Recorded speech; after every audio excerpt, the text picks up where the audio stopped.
ಬೊಂಬೆ ಹೇಳುತ್ತೈತೆ ಮತ್ತೆ ಹೇಳುತ್ತೈತೆ ನೀನೇ ರಾಜಕುಮಾರ. ಬೊಂಬೆ ಹೇಳುತ್ತೈತೆ ಮತ್ತೆ ಹೇಳುತ್ತೈತೆ ನೀನೇ ರಾಜಕುಮಾರ.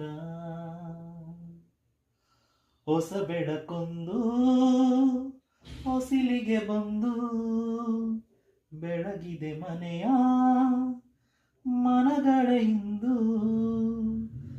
ಆರಾಧಿಸು ರಾಜರತ್ನನು, ಆಡಿಸಿ ನೋಡು ಬೀಳಿಸಿ ನೋಡು, ಎಂದು ಸೋಲದು ಸೋತು ತಲೆಯ ಬಾಗದು. ಬೊಂಬೆ ಹೇಳುತ್ತೈತೆ ಮತ್ತೆ ಹೇಳುತ್ತೈತೆ ನೀನೇ ರಾಜಕುಮಾರ.